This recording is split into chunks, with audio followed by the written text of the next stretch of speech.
So here are some big challenges that we regularly hear from our clients about when trying to manage the quality in a global supply chain.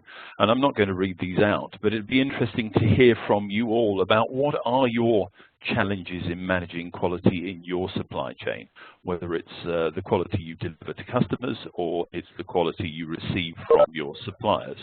So if you'd like to go to the top of the screen, find the chat box and click into it.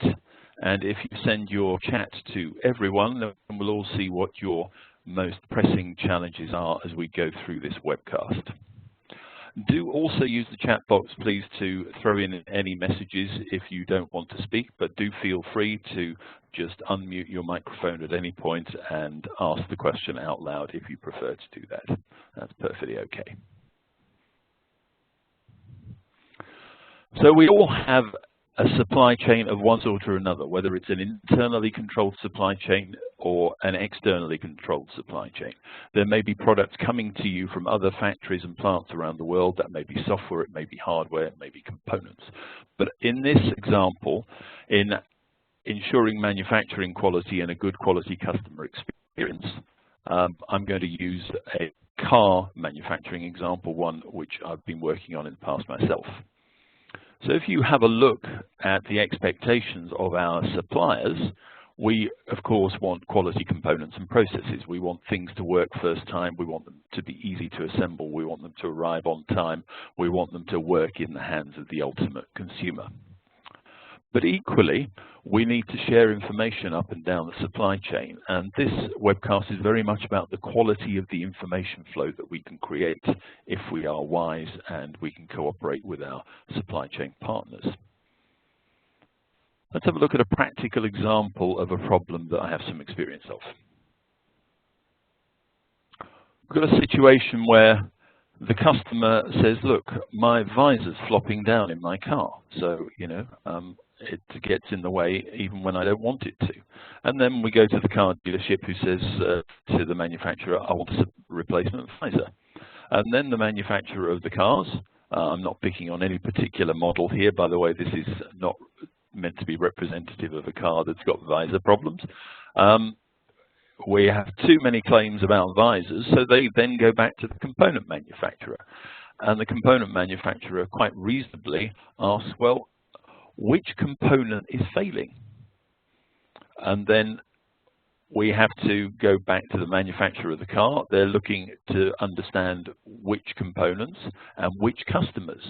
And then maybe the dealer finally goes back to the customer and says, well, which visor was it? Was it only your driver's side visor, or are you having a floppy visor on the passenger side also? So in order to solve problems with quality, clearly there has to be an information exchange up and down the supply chain, and that can be very important. So project delivery, one of the contributions about challenges. It'd be interesting to hear a bit more about project delivery as we go through this.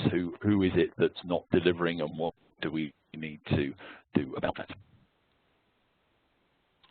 Now, a good information supply chain requires three conditions to be true if you're going to get effectiveness both for you and for your customers and for your suppliers. And the first of those of you who are fans of LER. Hello. Right. Hello. Hello. Welcome. Thank you. So a good information supply chain requires at least these three conditions to be true. First is some holistic thinking. We need to consider the entire system, and as I was saying earlier, if you're fans of Eliyahu Goldratt or of Gene Kim, you'll be familiar with the concepts of bottlenecks and how you can avoid those bottlenecks in the supply chain. We can also try to work with holistic thinking to avoid bottlenecks in the information supply chain, because too often it takes too long for information to be disseminated to the point where we can really handle problems effectively. And that's not going to be desirable.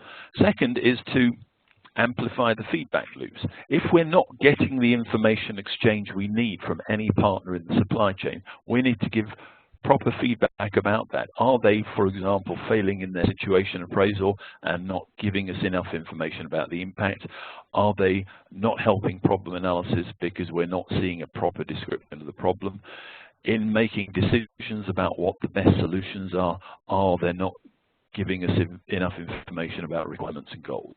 And if we give feedback about the quality of information just the same as we give feedback about the quality of component and product, then we can make some improvements relatively rapidly. And the third thing I think is important, try to foster a culture of experimentation. What I mean by that is we quite often put in supplier evaluation forms and all kinds of other templates in our information supply chain, and we get people to fill in these complicated templates, and you know what, they don't do it very well. And it's much better to start simple and change regularly, honestly, rather than try to make something perfect all the time. Take some of the lessons from agile thinking and agile software development and just do something different and useful and learn from it and move on. Continuous improvement is the watchword here. And to get that continuous improvement, we will need that culture of experimentation. And that's where, of course, those of you who are KT experts will make use of your SAPA, DAPA, KT, clear thinking methodologies. Let's just talk about those specific methodologies and give you some examples to chew on from the purpose of improving problem handling in the supply chain. What we want is shared visibility. And one thing that can be really helpful is if we get our supply chain partners onto a WebEx like this and do a situation appraisal with them, bring shared visibility to the issues and help define what problem actually we're trying to solve.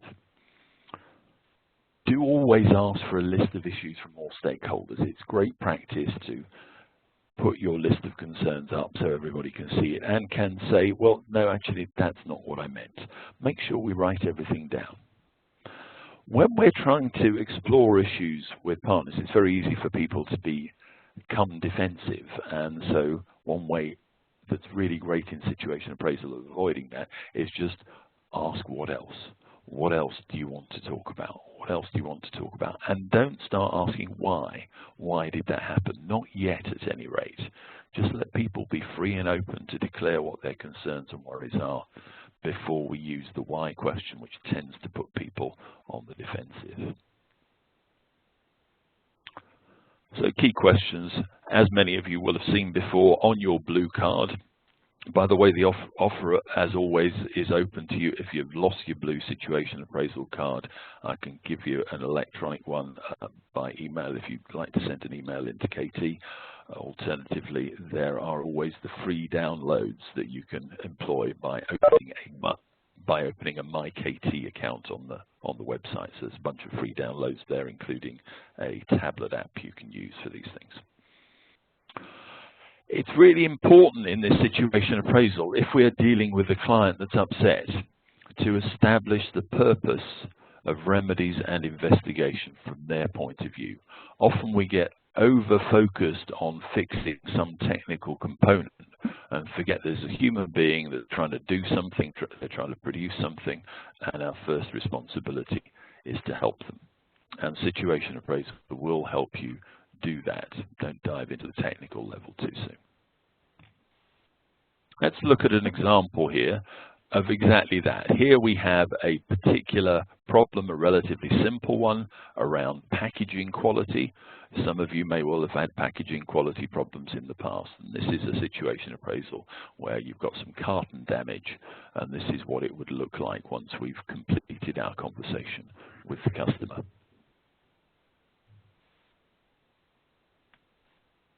So one thing I think that's important here to notice is, as I said before, visibility is key. If you're on the phone having a conversation with a customer, please, if you can get them to go on a Skype or a WebEx with you, it's great, because what their concern is, you write it down, they see you've written it down, they see you've recorded it accurately, and they see that the action plan or next step is likely to help them get what they want done, and it really diffuses the tension enormously. Similarly, if you have some purchasing quality issues that you want to discuss on a wider level, make sure that we have the thing written down and everybody can see what we're talking about. So visibility, Openness is fairly important. I know it's not always the case with supplier partnerships, but we can at least try.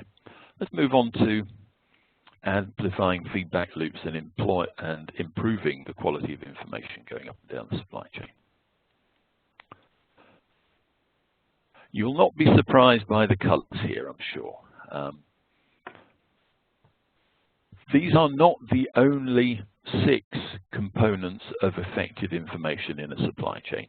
There will be others, but certainly from a problem-solving and quality management point of view, we'll want to make sure that we have a shared understanding of these 6 things.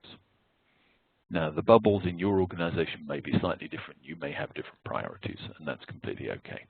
But what we want for each of these bubbles is to make sure that all the participants in the supply chain agree on quality standards for the information flow. How are we going to record issues, requests, and faults and share them up and down? How are we going to manage the impact and share information about that up and down where there is an impact? How are we going to provide immediate feedback, both positive and negative? You know, if people are giving us information which is not adequate for the purpose of solving the problem of today, then we need to tell them really quickly that that's not adequate information, otherwise we have no hope of getting it. And importantly, as my mum always used to do, she always used to explain to me precisely why I shouldn't do or should do certain things, and that was kind of really helpful as a child, and it's no less helpful as an adult to be told, okay, this is what we're using this information for, this is why it's important.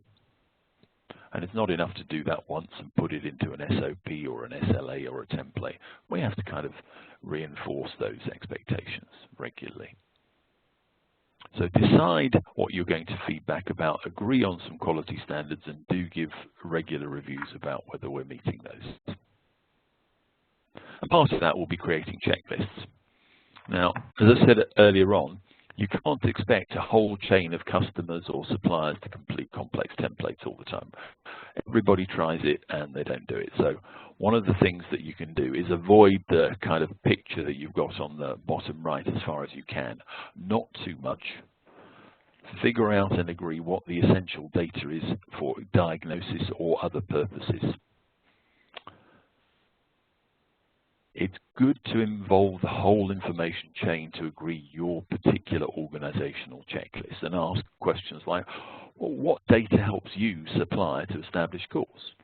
And on the other hand, show the data that the customers can give that allows us to serve them better. Short is good.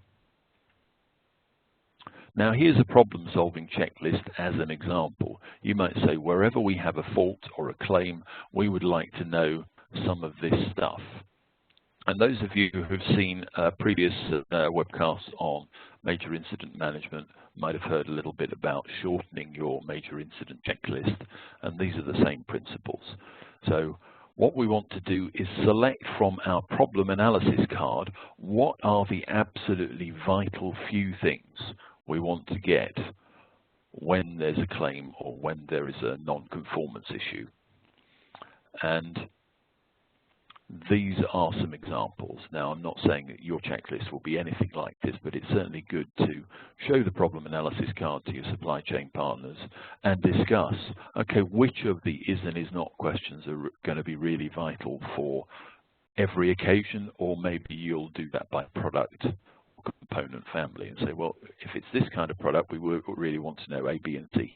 And this is deliberately, ladies and gentlemen, kept to 6 questions. One of the things that happens is we often send requests for information by email. Frankly, very few people on a busy day read the email all the way to the bottom. They just read what's on the screen in front of them. And generally speaking, 6 questions will fit on the visible screen or window of an email that you can read on your tablet or iPhone. And if there are any more questions than that, people will kind of forget about them or ignore them or not even see them. So if you can keep your key questions to 6, it'll be good. Now, we shouldn't move away from the yellow card. You know, this is one of the most important things that we've ever done at KT, potential problem analysis. Those of you who are in heavy manufacturing may also be using FMEA or failure mode effect analysis, but the principles are the same. In this case, we want to always use PPA, potential problem analysis, to consider the risks in the supply chain. What could be going wrong at any moment in key bottleneck areas? I mean, supply chains are always impacted by strange and daft things, including traffic on the M25. You know, there can be a major accident, trucks don't get through. Is there a way around that?